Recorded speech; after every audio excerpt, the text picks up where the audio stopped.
नमस्कार दोस्तों, मैं आप सबका स्वागत करता हूं सुनो सुनाओ दिल की बात में। आज हमारे गेस्ट हैं जो एआई को बहुत नज़दीक से समझते हैं, जानते हैं, उसको इस्तेमाल करते हैं और बहुत टाइम से वो सॉफ्टवेयर बनाने और उसका इस्तेमाल करने में वो यूटिलाइज़ कर रहे हैं। उनकी अपनी कंपनी है जिसमें वो सॉफ्टवेयर बनाते हैं, एआई का इस्तेमाल कर रहे हैं। एआई के साथ में वो उन्होंने कई एप्लीकेशंस को भी यूज़ किया है। तो एआई को लेके क्या मिथ है, क्या लोगों के दिमाग में उसके बारे में सवाल हैं, इन सब सवालों को, इन सब के साथ में हम बात करेंगे भूपेश से। तो मैं स्वागत करता हूँ Bhupesh. Thank you sir, thank you. नमस्कार। तो आज की तारीख में कितना सारा एक कह लो कि हवा में फैला हुआ है एआई एआई एआई, तो हर कुछ एआई है। तो कोई अगर पॉलिटिकल भी बात कर रहा है तो उसमें भी एआई यूज कर रहा है, कोई बिजनेस की बात कर रहा है उसमें भी एआई कर रहा है, प्रोफेशंस की बात भी कर रहा है तो उसमें भी एआई कर रहा है। जी। तो एआई जो है एक बेसिक आइडिया के साथ में मुझे थोड़ा सा आप बताएं। तो सर क्या होता था कि पहले जितने भी कंप्यूटराइज्ड काम होते थे वो सिंगल टास्क बेस होते थे कि आपने एक्सेल बना लिया, आपने टेबुलर फॉर्मेट में कुछ काम कर लिया, आपने प्रेजेंटेशंस बना ली, आपने अकाउंटिंग कर ली। अभी क्या है कि जैसे ही इम्प्रूवमेंट होते रहे टेक्नोलॉजी में, तो मल्टीटास्किंग एक वर्ड जो था, जो एक ह्यूमन कर सकता था, उसको उन्होंने ऑटोमाइज किया। ओके। अब वो डिफरेंट मॉडल्स पे किया, जैसे एलएलएम, अपन चैट जीपीटी जो वो लैंग्वेज लर्निंग मॉडल पे बना, लार्ज लैंग्वेज मॉडल पे। तो लार्ज लैंग्वेज मॉडल में क्या होता है कि वो एक कीवर्ड को 3D डिजाइन में डिजाइन करता है। अब जैसे अपन एप्पल लिखेंगे तो वो कौन सा फ्रूट एप्पल है, कि वो टेक्नोलॉजी वाला एप्पल है, वो उसके आसपास के वर्ड से डिसाइड करके आपको उसका रिजल्ट देता है। तो ऐसे ही डिफरेंट मॉडल्स बनाए गए अलग अलग चीज के लिए, लेकिन वो बेसिक टास्क एक ही कर रहा है। एआई और जो कंप्यूटर प्रोग्रामिंग में डिफरेंस आया है कि कोई भी ह्यूमन इंटरवेंशन का काम अगर ऑटोमाइज किया है तो उसको अपन एआई बोलते हैं। ओके। जो ह्यूमन इंटरवेंशन, जो आदमी को बीच में जरूरत होती थी सिस्टम के साथ में, अब वो आदमी की जरूरत को कम कर दिया है या ना कर दिया है, तो वो अब अपने आप से ही वो सारे डिसीजंस भी लेता है और वो उस पे ऊपर काम भी करता है। तो अब यहाँ पे लोगों का इसीलिए बहुत सारा डर भी पैदा हो रहा है कि अगर सारा ह्यूमन इंटरवेंशन खत्म हो जाएगा, कम हो जाएगा, तो ऐसा ही डर उनके दिमाग में है कि फिर कहीं ऐसा ना हो कि डॉक्टर्स की जरूरत ना पड़े, टीचर्स की जरूरत ना पड़े। क्योंकि अभी तो मैं देख रहा हूँ कई जगह पे एआई से ऑपरेशंस भी हो रहे हैं और टीचर्स क्लास में टीचिंग के फॉर्म में भी आ रहे हैं। तो जहाँ पे 50,000 रुपए के अंदर उन्होंने एआई के से उन्होंने रोबोट तैयार कर लिया, वो टीचर जो है वो, तो कहाँ 50,000 की सैलरी देनी पड़ रही है महीने की, और कहाँ वो एक ही बारी में बना के उसको काम में ले रहे हैं। तो सर मैं आपको एक बहुत बढ़िया बात बताता हूँ। बढ़िया बात यह है कि एआई जो है हमेशा आपका जूनियर एम्प्लॉय रहने वाला है। ओके, ठीक है। उसके पीछे दो कारण है। एआई हमेशा डाटाबेस काम करता है। तो अपन बहुत बार, मेरे पास ये सवाल आते हैं, लोग आते हैं कि सर ये आदमी की जगह रिप्लेस कर देगा एआई। ना तो आज ना आगे आने वाले सालों में कभी भी उसको रिप्लेस नहीं कर पाएगा। उसके दो प्रैक्टिकल रीजन है। जैसे मैं आपको एक एग्जांपल देता हूँ जो मोदी जी ने फ्रांस में दिया था, कि आप एआई को बोलिए कि हमें एक इमेज दो जिसपे राइट हैंड से एक आदमी, लेफ्ट हैंड से एक आदमी लिख रहा हो, वो आपको राइट हैंड से लिखता हुआ आदमी की इमेज देगा। क्योंकि जिसको भी उसने डाटा दिया, वो डाटा में सब आदमी राइट हैंड से लिख रहे हैं। कितनी आप देखेंगे तो कितना स्ट्रेटेजिक है कि उसके पास जो भी इंफॉर्मेशन था, जो भी उसके पास डाटा था, वो डाटा ही उसने एनालाइज किया और उसी का आउटपुट दिया। तो आप देखेंगे इतना बड़ा डाटाबेस वर्ल्ड में है, हर एक आदमी यूनिक है, उसका डाटा लाना और डालना उसमें वो प्रैक्टिकली पॉसिबल नहीं। तो ये बात तो भूल जाएगी वो रिप्लेस करेगा। दूसरा, वो कभी भी ह्यूमन लाइक फील भी नहीं कर सकता है। अपन बहुत बार बोलते हैं उसमें इमोशंस डाल देंगे, ये डाल देंगे, वो प्रैक्टिकली आज के टाइम पे और आने वाले 5-7-10 सालों में तो नहीं लगता है। क्योंकि जो अपन टच कर पाते हैं, जो अपनी सेंसेस हैं टच करने की, अपने जो 5 सेंसेस हैं, जितनी एक्यूरेसी के साथ अपनी है, वो नहीं मिल पाती। वो नहीं। तो मतलब ह्यूमन जो है वो सुपीरियर ही रहने वाला है, चाहे जितना मर्जी एआई जो है इंटेलिजेंट हो जाए, पर ह्यूमन जो एचआई से ज्यादा नहीं हो सकते, इंटेलिजेंस से ज्यादा। बिल्कुल, वो प्रैक्टिकल पॉसिबल भी नहीं है। और आप पहले देखेंगे तो पहले भी टेक्नोलॉजी का लोग लेके विरोध करते रहे थे कि बार बार, आप जब कंप्यूटराइजेशन आया था कि लोगों की जॉब चली जाएगी, अब आप देखेंगे तो मैक्सिमम जॉब जो है कंप्यूटर ने जनरेट की। ओके। आप समझ रहे हैं? तो मेरा कहना ये है कि एआई आप उसको एज अ टूल काम में लेंगे तो आपको भी ग्रो करेगा, आपके प्रोसेसेस को फास्ट करेगा। उससे डरने का जरूरत नहीं है कि हमारा जॉब खा जाए, वो जॉब नहीं खाएगा, वो जॉब क्रिएट करेगा आगे। तो अगर मैं अपने ही प्रोफेशन की बात करूं, जहाँ पे हम लोग काउंसलिंग और कोचिंग ये सब करते हैं, वहाँ हम लोग वन ऑन वन जब बात करते हैं तो उनके फेशियल एक्सप्रेशंस और उनके जो भी इमोशंस हैं उनको हम लोग नोट करते हैं। तो ऐसा सुनने में आया कि एआई जो है वो इमोशंस को, वर्ड्स के पीछे के जो भी उनके सेंटिमेंट्स हैं उनको भी वो नोट करेगा और उसके हिसाब से वो इवन कंसल्टेंसी के तौर पे वो बता भी देगा। तो आपको, तो मुझे डरना चाहिए नहीं डरना चाहिए? आपको डरना इसलिए नहीं चाहिए सर, मतलब डरना, मैं तो कहूंगा डरने की जरूरत तो वैसे भी नहीं है, लेकिन इसमें क्या है कि आप, फिर मैं आपको वही बात बोलूंगा कि जो डाटाबेस बना है वो उसी डाटा पे काम करेगा। उसको 500 फेस स्माइल के दिखाए हैं, अगर वो कोई तीसरे तरीके 501वीं तरीके से स्माइल करने वाला तो वो नहीं पहचान बिल्कुल। तो जितना बड़ा डाटाबेस है, आज ये कंपनी जो बड़ी आप कंपनी देख रही है, क्या डाटा पे काम कर रही है?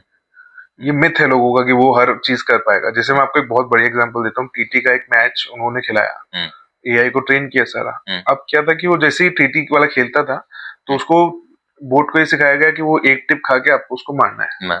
तो वर्ल्ड चैंपियन था, उसने 7 पॉइंट्स कर दिए थे, हार रहा था वो। फिर क्या हुआ, गलती से एक बार बॉल नेट पे टच हो गई, उसको मार नहीं पाया, वो मार नहीं पाया। तो उसको समझ में आया कि इसको तो यही पता है एक बार टच करना है, तो उसने सारे बॉल्स कभी नेट पे टच कर रहा है, कभी कॉर्नर में टच कर रहा है। जब तक वो बॉल टिप नहीं खाएगी जब तक वो मार नहीं सकता है। उसको यही सिखाया गया है। अब कॉर्नर में मारे तो कहाँ जाके मारेगा वो? अब उसको, अब अपन ने ये सीख लिया ना, तो अब हो सकता है एआई उस पर भी ट्रेन हो जाए। बिल्कुल। उसको उन्होंने फिर नेक्स्ट ट्रेनिंग में ट्रेन कर दिया होगा, लेकिन हमेशा एक ना एक पॉइंट ऐसा जरूर रहेगा जहाँ पे हमें ह्यूमन की इंटरेक्शन। दूसरा क्या है कि टेक्नोलॉजी ही है, 100% रिलायबिलिटी हम लोग नहीं कर सकते। जो ऑपरेशंस हो रहे हैं वो डॉक्टर के प्रेजेंस में ही हो रहे हैं। ओके, हाँ जी। आप ये हेल्प कर सकता है, मतलब आपका असिस्टेंट अगर होता तो वो क्या करता है कि सर मैंने इसके ये एक्सप्रेशन नोट किए, ऐसे ही ये है, वो आपको बता सकता है कि मैंने ये एक्सप्रेशन नोट किए, लेकिन आपका इंटरवेंशन उस टास्क में जरूर रहेगा। नहीं, जैसे कभी पीछे न्यूज भी आ रही थी कि एआई ने या आपके जो भी चैट जीपीटी है जो भी, उसने एक लेडी की, प्रेग्नेंट लेडी की जान बचाई। तो जैसे कि जो कंडीशन हो रही थी तो उसके बाद में शी वाज लाइक नॉर्मल, तो उसमें उसने सारी अपनी कंडीशंस को बताया। तो उसने बताया कि आपको इमीडिएटली रश करना चाहिए हॉस्पिटल के लिए, आप बुला लीजिए। तो उसको लगा कि मेरे को तो कोई जरूरत है नहीं अभी, तो लेकिन फिर भी उसने बुला लिया। और डॉक्टर्स जब वो पहुंची तो तब डॉक्टर्स ने उनको ये बताया कि अगर आप और आधा घंटा लेट आए थे तो शायद नहीं बच पाती। तो ये चीज जब आज की तारीख में ऐसे बाइट्स कह लो, ऐसे इंफॉर्मेशन कह लो जो फ्लोट हो रही हैं, जहाँ पे एआई को लेकर के बताया जा रहा है कि बहुत यूजफुल भी हो सकता है। बहुत अच्छा असिस्टेंट है सर, वो बहुत अच्छा असिस्टेंट है। लेकिन कई बार क्या होता है कि जैसे मैं आपको एक एग्जांपल देता हूँ, तो उसको ये बताया गया है कि अगर आदमी के बुखार है, जुकाम है, तो उसको जुकाम की मान लीजिए कोई भी XYZ दवाई दे दीजिए। अभी वो कंडीशंस में कई बार अपनी बॉडी कुछ और भी रिएक्ट करती है। किसी को बुखार ना हो, जुकाम के साथ मान लीजिए उसको सिर्फ पैर दर्द होना चालू हो जाए, अब हो तो जुकाम की वजह से रहा है, लेकिन उसको कई बार गलत ट्रीटमेंट। मैं अभी भी आपको बोलूंगा कि असिस्टेंट बहुत बढ़िया है। बिल्कुल ठीक है, आपके टास्क, वो छोटे जो टास्क है वो कर देगा, लेकिन आपको जो डिसीजन मेकिंग के टास्क है वो आपको ही लेने चाहिए। बिल्कुल। तो अगर मैं यूं बात करूं कि क्योंकि ह्यूमन बीइंग जो है वो हर मिनट में डिफरेंट है, ठीक है, आप किसी एक आदमी को प्रेडिक्ट नहीं कर सकते कि वो मतलब क्या है, कैसा है, क्या करने वाला है। तो वो एक ही कंडीशन में दूसरे तरीके से बिहेव करता है, उसी कंडीशन में दूसरे तरीके से बिहेव करता है। सामने कौन है उसके बेस पे भी डिसाइड करता है मुझे कैसे बिहेव करना है। और अगर कोई सेम किसी और रीजन से हो या दिल नहीं है उसका, तो वो दिल को मेरे ख्याल से एआई नहीं समझ पाएगा। तो अगर ह्यूमन के साथ में तो शायद इतना नहीं है। तो मैं फिर से एक एग्जांपल बताता हूँ, जैसे टेस्ला गाड़ी है, वो कहते हैं कि हमने ड्राइवरलेस कार बनाई, ये बनाई, वो सब एकदम, लेकिन आप कभी भी ये कहेंगे, देखेंगे तो वो ये नहीं कहते कि बिना ड्राइवर की गाड़ी मत चलाओ। ओके, वो आपके कंफर्ट के लिए है कि कई बार आप ज्यादा थक गए हैं, थोड़ा रिलैक्स बैक हो जाइए, आप थोड़ा उसको रिलैक्स कर लीजिए। आप देखेंगे एक बार एक आदमी जो प्रॉपर्ली ड्राइवरलेस कार लेके गया, उसका एक्सीडेंट भी हुआ। अच्छा। तो रीजन क्या है कि ऑफ कोर्स मशीन है, उसके लिए जो डाटाज हैं वो कई बार किसी भी कंडीशन की वजह से, चाहे वो फिजिकल कंडीशंस हो, चाहे वो एरर कंडीशंस हो, चाहे इंटरनेट कंडीशंस हो, या कई बार अपन भी कुछ गलत डाटा उसको दे देते हैं, समझ रहे हैं, तो और कई बार अनएक्सपेक्टेड चीज कोई भी उसके सामने आ गई है, कुछ भी ऐसा है, तो वो उस चीज को रिएक्ट करना प्रॉपर्ली सीखेगा कि नहीं सीखेगा, वो टाइम टेकिंग प्रोसेस। और अगर मैं यूं बात करूं, चलो ह्यूमन के साथ में तो वो मेरे ख्याल से नहीं कॉप अप कर पाएगा शायद वो, हाँ वो हमारा असिस्टेंट ही रहेगा, और हम उसको कितना हद तक चला सकते हैं, कितना किसी ना किसी आदमी का ब्रेन लिमिटेशन है। हाँ। कोई भी टेक्नोलॉजी जो होता है वो कोई आदमी बनाता है, तो ऑफ कोर्स जब उसने वो बनाया है, जैसे अपन बात करते हैं कि कोई भी अपन किसी को ट्रेन करते हैं, वो वहां तक ही ट्रेनिंग पहुंचेगी जहां तक अपन ने उसको सिखाया है। आज हर बच्चों को अपन ए से लेके जेड तक सिखाते हैं, ठीक है, किसी ने अल्फा तो नहीं सिखाया उसको, तो हर बच्चे को अल्फा नहीं पता है। हर बच्चे को ए से लेके जेड तक ही। आप किसी को बोलो कि अल्फा बीटा गामा जेटा तक सुना दे, वो नहीं सुना। बिल्कुल सही, क्योंकि उसके प्रोसेसर में क्या डाला गया है कि ए से लेके जेड तक ही डाला गया है। तो सेम एआई के साथ है, वो आपका बच्चा है, वो आपका जूनियर असिस्टेंट है, उसको आप जितना सिखाते हैं उतना वो सीखता है। ओके, तो अगर मैं यूं बात करूं कि अगेन जैसे आपने बच्चों की बात करी, सिखाने की बात करी, तो बच्चों को ऐसा आज के अब नेक्स्ट जी जो आ रहा है, जन जी आ रही है, या जो नेक्स्ट जनरेशन है, तो उसको एआई को सीखने के लिए कहाँ से शुरुआत करनी चाहिए? सर मेरे को जो लगता है कि एकदम स्टार्टिंग में अगर अपन एआई की बात करते हैं, तो सबसे शानदार जो मॉडल आजकल जो हर पब्लिक यूज कर रही है वो एलएलएम है। चैट जीपीटी बोल दीजिए, जेमिनाई बोल दीजिए, इन टाइप के जो मॉडल्स हैं, जहाँ पे वो क्या है कि मैं ये कहूंगा कि 100% सपोर्ट नहीं, लेकिन कुछ सपोर्ट, जैसे अगर उन्होंने अगर होमवर्क कर लिया है तो वो होमवर्क चेक कराना कि भाई मैंने ये लिखा है पैराग्राफ, ये ठीक है क्या, इसमें कुछ इंप्रूवमेंट कर सकते हैं। आप ये लिखेंगे कि मेरा होमवर्क वो कर दे, तो आप उसे लर्निंग नहीं ले पाएंगे, आपकी लर्निंग कब कमजोर है, आप बच्चों को सही दिशा में, लॉजिकल थिंकिंग में नहीं लेके जा रहे, तो उनको क्या है कि for verification they can use AI. उसके अलावा एआई के अंदर आजकल प्रोग्रामिंग भी होता है, इमेज क्रिएशन भी होता है, वीडियो क्रिएशन भी होता है, कुछ मूवीज के कुछ पार्ट आजकल एआई बनाने लगते हैं, तो वो सब पार्ट ऑफ कोर्स बच्चे हैं सीख सकते हैं। कोई म्यूजिक सीख रहा है तो नए नोट्स वो एआई जनरेट करके दे सकता है। ओके, तो अगर मैं जो बहुत बढ़िया बात की आपने कि मैं होमवर्क करने के लिए ना बोलूं चैट जीपीटी को, भैया तुम मेरा होमवर्क कर दो, ठीक है, अगर मैं होमवर्क करने की बात करूंगा तो उस केस में मैं अपने आप को लिमिट कर रहा हूं, और अपने आप को अपनी जो लर्निंग है उसको मैं बंद कर रहा हूँ, लर्निंग ग्रोथ को आप रोक रहे हैं, लर्निंग ग्रोथ को रोक रहा हूँ। तो वो कहीं ना कहीं हमारे नेक्स्ट जनरेशन के लिए वो ठीक नहीं है। हाँ, ये चीज जरूर है कि मुझे टीचर को दिखाने से पहले अगर मैं इन एआई टूल से पूछ लेता हूँ कि हाँ मैं कितना ठीक किया है, अब इसके अंदर क्या इम्प्रूवमेंट मैं कर सकता हूँ, तो वो मेरे लिए एक बहुत बढ़िया टूल हो सकता है मेरी घर पे ही लर्निंग के लिए। तो शायद मैं टीचर से पहले वो सारी चीजें ठीक कर सकूं, इम्प्रूव कर सकूं। ठीक करने के बजाय खुद के एक ब्रेन एक्सपेंशन भी होता है। हाँ, जैसे उसको तरीका पता चलता है कि इस तरीके से भी किया जा सकता है, इस तरीके से भी किया जा सकता है। बिल्कुल। तो नेक्स्ट टाइम वो जब लाइफ में कोई डिसीजन लेगा तो मल्टीपल एस्पेक्ट्स के साथ सोच पाएगा। बिल्कुल। तो हम अगर यूं बात करते हैं अपने मतलब एक्सपीरियंस और एक्सपर्टीज एडवाइस क्यों लेते थे कि उनको पता है हमसे, जो टीचर्स है टीचर्स को ज्यादा पता है। तो मैंने अगर इतना लिखा है तो उससे वो दो चीज मुझे और इम्प्रूव करने के लिए बता देंगे। तो अब मुझे ये जितने भी एआई टूल्स हैं वो मुझे हेल्प कर सकते हैं इस चीज को। तो ये बच्चों के लिए अगर मैं बात करूं तो ये वो ध्यान रख सकते हैं।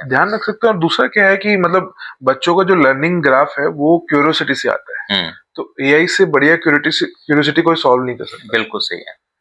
मतलब उसको ये जानना है कि भाई अगर मैं एलिफेंट अगर हवा में उड़ रहा होगा तो कैसा दिखेगा, तो एआई जनरेट करता है। बिल्कुल ठीक है। ठीक है ना? तो वो एक जो क्रिएटिविटी है बच्चों की, जो क्यूरियोसिटी से मतलब हिंदुस्तान में तो हमेशा ही क्यूरियोसिटी को रिवॉर्ड किया जाता है। बिल्कुल। हनुमान जी को देखेंगे तो कहेंगे कि भाई हमेशा उनको रिवॉर्ड किया गया क्वेश्चन पूछने का। कभी भी अपने यहाँ का ऐसा कल्चर नहीं है कि क्यूरियोसिटी नहीं होनी चाहिए। तो बच्चों में जो क्यूरियोसिटी होती है उसको सॉल्व करने का बहुत अच्छा तरीका है ये। तो मैं कहूंगा कि बच्चों की क्यूरियोसिटी पे जहाँ पे पेरेंट्स जो हैं वो एक स्पीचलेस हो जाते हैं ठीक है, तो वहां पे ये टूल्स हेल्प कर सकते हैं। मैं अपनी बात बताऊं, मेरे लाइक जब मैं यहाँ से जयपुर से ट्रैवल कर रहा था एक बार जोधपुर के लिए, तो my son he asked me one question, कहता है कि पापा ये तारें क्यों लगी हुई हैं ये हाई टेंशन वायर्स लगी हुई साइड में, तो ये हाई टेंशन वायर्स ये क्यों लगी, क्या है ये? तो मैं कहा ये हाई टेंशन वायर्स ये लगी हुई है इतनी मोटी मोटी, ये सारी हमारे घर में जो लाइट आती है ये इनके थ्रू वहां पहुंचती है और लाइट आती है। तो जब हम लोग ऑन करते हैं तो लाइट आती है, वो बेसिकली इसके अंदर से ट्रैवल करके वहां पहुंचती है। तो कहता है कि लाइट है इतने जो वहां पहुंचती है और पंखा चल जाता है, इतनी पावरफुल लाइट एक तार के अंदर से जाती कैसे? तो अब वो मेरे लिए सवाल ऐसा था कि जिसका जवाब मेरे पास था ही नहीं कि अब वो ट्रेवल कैसे करती है, वो क्यों? तो ऐसे केस में मुझे लगता है कि बिल्कुल बिल्कुल एआई जवाब दे पाएगा और जो उनकी क्यूरियोसिटी है उसको सही ढंग से सही डायरेक्शन में। आप देखेंगे तो गूगल और एआई में फर्क ही है कि एआई ने आपके 10 जो गूगल सर्च करते थे, आप 10 लिंक को जो सर्च करते थे, उसने एक लिंक में पहले पैराग्राफ में उसको आपको आंसर दे दिया। अच्छा। तो ह्यूमन क्या करता था कि पहले 10 वेबसाइट खोलता था, उसमें से रिसर्च करता था, निकालता था। एआई ने क्या किया, वही ह्यूमन का काम 10 वेबसाइट को खुद ही पढ़ लेता और आपको बता देता है कि ये इसका उसका जिस्ट ये है, उसका क्रक्स ये है, आप इस क्रक्स को आप देख ले, समझ ले इसको, है ना? तो अगर हम इसको एआई को और देखें कि आज की तारीख में बहुत सारे ऐसे बिजनेस हैं, बिजनेस वेन्यूज हैं, प्रोफेशंस है जिसके अंदर एआई का इस्तेमाल हो। तो अगर हम मोटे तौर पे देखें कि कहाँ पे सबसे ज्यादा इसका लोग इस्तेमाल कर रहे हैं, अगर मैं जयपुर की बात करूँ, राजस्थान की बात करूँ, यहाँ पे बिजनेस को किस तरह से हेल्प कर रहा है? सर अगर आप देखेंगे जेम्स एंड ज्वेलरीज में जो आजकल डिजाइन आ रहे हैं, अभी पीछे मेरे क्लाइंट थे, उनके हम वेबसाइट बना रहे थे, तो उनका जो वेबसाइट का जो डिजाइन था, जो उनके ज्वेलरी का जो डिजाइन था, वो based on Bhoj and arrows, shorts, मतलब पुराने जो अपने हथियार ट्रेडिशनल, जी उनके ऊपर था। तो एआई ने क्या सुंदर डिजाइन बना के दिए हैं। अगर आप एक प्रोफेशनल डिजाइनर हायर करते हो उस ज्वेलरी के लिए, तो लाखों करोड़ों रुपए लेके जाता है। लेकिन उसने इतनी सुंदर डिजाइन बना के दी, उसने लॉन्च किया उस प्रोडक्ट और वो मार्केट में निकला। मेरे कहने का मतलब ये है कि ऑफ कोर्स जैसे ज्वेलरी, ऑफ कोर्स जयपुर तो आप जानते हैं हब रहा है ज्वेलरी का हमेशा से, तो वो एक सेक्टर है जहाँ पे मेरे को लगता है कि ज्वेलरी में जो डिजाइन है, इनोवेशन है, वो अपन कर सकते हैं। टेक्सटाइल के अंदर आप देखेंगे तो बहुत सारी आजकल कंपनीज हैं एआई टूल यूज करती हैं, जिसमें आप अगर मिरर के सामने जाके खड़े होते हैं तो आपको वो कपड़ा पहन के दिखा देता है कि भाई आपके ऊपर ये कपड़ा कैसे लगेगा। तो आप देखेंगे अगर बड़े मॉल्स के अंदर भी चालू हो गया, धीरे धीरे हो गया, छोटे शॉप में भी आ जाएगा, जहाँ मोबाइल पे आप अपनी फोटो स्कैन कर सकते हैं कि भाई इस पे मेरा कपड़ा कौन सा अच्छा लगेगा। तो मेरे को लगता है ये दो जो हैं, अपन पर्टिकुलर जयपुर के लिए बोले या इंडिया के लिए बोले, इंडिया भी ऑफ कोर्स कपड़ों में मैं जहाँ रहता हूँ सूरत, वहां पे भी हब रहा है। तो ये एक सेक्टर मेरे को लगता है कि बहुत ज्यादा डिजाइनिंग सेक्टर और अपना टेक्सटाइल सेक्टर जो बहुत एक्सटेंसिवली यूज कर रही है। जैसे आपने बोला डिजाइनिंग के तौर पर भी इसका इस्तेमाल हो रहा है, क्योंकि प्रोफेशन के अंदर देखें डिजाइनिंग के प्रोफेशन हो गए, तो वहां पर आर्टिस्ट किस तरह से इसका इस्तेमाल और अच्छे से कर सकते हैं? सर मैं आपको फिर वही बात बोलूंगा कि असिस्टेंट है, वो आपको आइडियाज देगा बहुत अच्छे।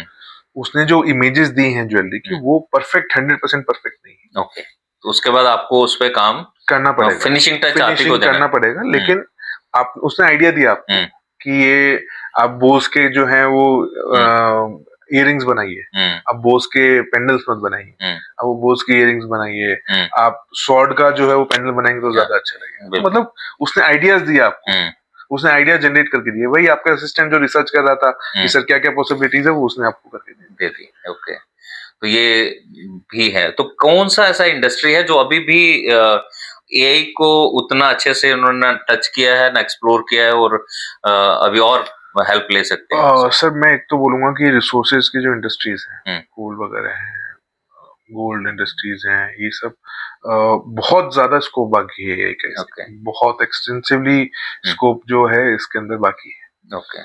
दूसरा मेरे को लगता है कि ट्रांसपोर्ट इंडस्ट्री जो है वो भी अभी इंडिया में इतना स्ट्रक्चर्ड नहीं हुआ है कि वो प्रॉपर एआई के साथ कि अगर इसमें आप देखेंगे तो रिसोर्स ऑप्टिमाइजेशन जो है बहुत इंपॉर्टेंट एरिया है एक इकोनॉमी के लिए, कि एक ही ट्रक को अपन कैसे मैक्सिमम यूटिलाइजेशन के साथ उसका रूट प्लानिंग करें। मतलब मैथमेटिक्स का एक टूल आता है जिससे आप कर सकते हैं, बट स्टिल उसको और कैसे बेस्ट तरीके से आप उसमें अगर एआई में लिखते हैं कि भाई मेरा ये जगह का सामान है, इसमें बेस्ट तरीका कौन सा रहेगा, तो वो एक मेरे को लगता है सेक्टर जो है ट्रांसपोर्ट सेक्टर जो है उसमें अभी भी एआई का बहुत डेवलपमेंट बाकी है। तो अभी अगेन जब हम असिस्टेंट की बात कर रहे हैं एआई को और एक इंटेलिजेंट असिस्टेंट की बात कर रहे हैं, तो उसमें साथ में कुछ खतरे भी हैं। जी जी ठीक है, तो हर अच्छी चीज के साथ में कुछ उसके एक ध्यान रखने वाली चीज भी होती है। खाना भी है तो उसको भी हम कहते हैं कि भैया खाना हमको एनर्जी देगा, बट हाँ एक लिमिट से ज्यादा खाओगे तो नुकसान कर सकता है। तो आप ऐसा क्या है जहाँ पे कि हमें ध्यान रखने की जरूरत है एआई को लेकर के? सर सबसे पहले तो मैं बोलूंगा कि एआई को टूल मानिए। उस पे कई लोग क्या है कि जैसे व्हाट्सएप पे पहले अपने घर की महिलाएं 100% रिलाई कर जाती थी, सेम एआई के साथ भी है। मैं आपको फिर बोलूंगा कि वो सिर्फ एक डाटाबेस से बना है, उसके पीछे एक लिमिटेड डाटा है, पूरे वर्ल्ड का दुनिया का डाटा नहीं है। आप उसे ध्यान से, उसने जो रिजल्ट दिए हैं, जैसे कई बार लोग पूछ लेते हैं मेरा सर दर्द हो रहा है मैं क्या करूं, वो कुछ टिप्स एंड ट्रिक्स बताता है, डॉक्टर के पास जाइए उसके लिए। वो कोई ना कोई डाटाबेस पे है, किसी ने अगर मजाक में भी डाटा डाल दिया होगा, उसको ट्रेन कर दिया होगा। तो एक तो डाटा एरर जो है, इनएक्यूरेसी, वो एक से चीज से बच के रहना चाहिए। दूसरा क्या है कि आप देखिए तो कितना पर्सनल इंफॉर्मेशन अपना एआई के पास जा रहा है, चाहे अपने फोटोग्राफ्स हों, चाहे अपने चैट्स हों, चाहे अपन क्या करते हैं अपने प्रोफेशन की लगभग सारी बातें उससे करते हैं। तो वो प्रोफेशन की हर चीज उसको पता है कि भाई आपके प्रोफेशन में ये हो रहा है, आप ये कर रहे हो, आपकी कंपनी साइज ये है, ये है। तो वो एक पर्सनल डाटा अभी तो ठीक है, चलिए बड़ी कंपनी के पास है, लेकिन हो सकता है वो किसी दिन मार्केट के अंदर जाके वो लीक हो जाए। तो डाटा प्राइवेसी मेरे को लगता है दूसरा एक डर है एआई को लेकर। बिल्कुल, वो फाइन लाइन जो है बनानी पड़ेगी कि कितना डाटा या क्या चीज हम उनके साथ शेयर करें, बिकॉज हम जो शेयर कर रहे हैं उसके साथ में एआई के साथ में, वो उसके लिए डेटा बनने वाला है। जी वो उसके लिए, और वो डेटा स्टोर हो रहा है, वो डेटा को किसी और कॉन्टेक्स्ट में यूज करने वाला जैसे मैं आपको बताता हूँ कि हमारी जो इमेजेस हम लोग डालते हैं वो आप देखेंगे तो एआई जनरेट करती है इमेजेस। उसमें आप अगर देखेंगे तो जैसे बीच में एक आई थी कि आप अपनी खुद की इमेज को कार्टूनिस्ट फॉर्म में एक इमेज बना सकते थे। तो वो आप देखेंगे तो कभी ना कभी इन फ्यूचर किसी ने सर्च किया कि need a cartoon speaking on the platform boredom, तो आपकी हो सकता है वो फोटो वहां पे थोड़ी सी चेंज करके दिखा दे कि भाई आप स्पीक कर रहे हैं। तो डाटा प्राइवेसी का जो ब्रीच है वो थोड़ा किसी ना किसी एक्सटेंट पे, क्योंकि वो डाटा ही यूज हो रहा है नए एआई को ट्रेन करने में। उसके अलावा उनके पास कोई तीसरा डाटा नहीं है। तो उसके लिए अगर हम बात करें तो डेटा को जो आप दे रहे हो वो आप थोड़ा सा ध्यान से दीजिए, पर्सनल डाटा अपने वहां पे ना पहुंचे, अपनी बहुत सारी इमेजेस उनके पास ना पहुंचे, तो उसका अपन ध्यान रखें। जी। बहुत बढ़िया जानकारी दी आपने एआई के ऊपर, और बिल्कुल हम ये मानेंगे कि आज की तारीख में जो डर है एआई से, और जो एक एक्साइटमेंट भी है एआई को लेकर के, क्योंकि बहुत सारे काम कर देता है। नया हमारे पास नौकर आया है अभी ठीक है, उससे हम सारे काम करवाना चाहते हैं। तो इन सब के साथ में कुछ एक हिदायतें भी हैं जो इसको हमें ध्यान रखना चाहिए, और एक लर्निंग का प्रोस्पेक्ट भी कि कैसे हमें इसको सीखना भी चाहिए। पर बहुत सही जानकारी। और मतलब मैं आपको एक आखिरी बात बोलूंगा कि आप इसको लर्निंग का अपना मत खत्म कीजिए, आप अपने लॉजिक्स खत्म मत कीजिए, उसको हेल्पर के तौर पे लीजिए। आपने अगर उसका आइडिया लेके और उसी पे काम करना चालू किया है तो आपका आइडिया नहीं है, आपकी लॉजिक्स नहीं है, आपकी थिंकिंग नहीं है। तो अल्टीमेटली जो वैल्यू है वो आपके क्रिएटिविटी की ही वैल्यू रहने वाली है। जैसे वो पेंटिंग वाली बात है सर, कि अगर वो आप डाउनलोड करके प्रिंट करेंगे तो प्रिंट की भी एक पोस्टर है, वो पेंटिंग नहीं कहला सकती। वो पेंटिंग नहीं है, पेंटिंग आप जब पेंट करेंगे तो ही बोलिए, तो हाथ से ही होगा तो ही होगा। तो अपनी क्रिएटिविटी जो है उसको आप बिल्कुल बना के चलिए, लेजी ना हो जाइए, क्योंकि नौकर आ गया तो सारे काम कर रहा है, तो अब हमें काम करने की जरूरत नहीं, ये नहीं होना चाहिए। जो इलॉजिकल टास्क हैं, जो रिपीटेटिव टास्क हैं, उनको आप ऑटोमेट कीजिए, उसमें कोई दिक्कत नहीं है। व्हाट्सएप पे मैसेज आ रहा है, सेल्स को ऑटोमेशन करना है, आप अपने बिजनेस को ऑटोमेट करना चाह रहे हैं, वो सब काम आप जरूर कीजिए। लेकिन बिजनेस की जो स्ट्रेटेजीज हैं, जो ग्रोथ हैं, जो प्रोडक्शन है, उस पर जरूर आप अपना ध्यान रखें। चलिए, बहुत बढ़िया, थैंक यू, धन्यवाद आपका भूपेश।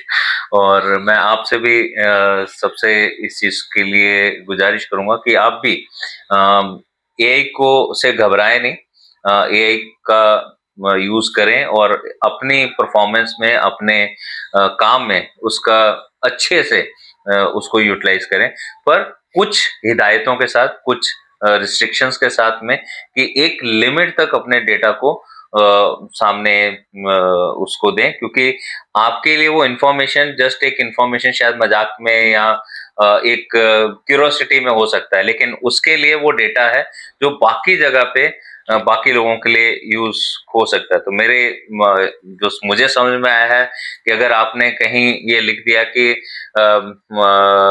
जुकाम को ठीक करने के लिए ठंडा पानी पी लीजिए, मैंने पिया तो ये ठीक हो गया, तो वो सामने वाले के लिए हो सकता है कि कोई अगर क्वेश्चन उसको करे कि भैया जुकाम पे क्या करना चाहिए, तो वो ठंडा पानी भी पिला देगा। तो ऐसे में डेटा मत दीजिए, क्योंकि डेटा उसकी खुराक है जिससे कि वो आगे चलने वाला है।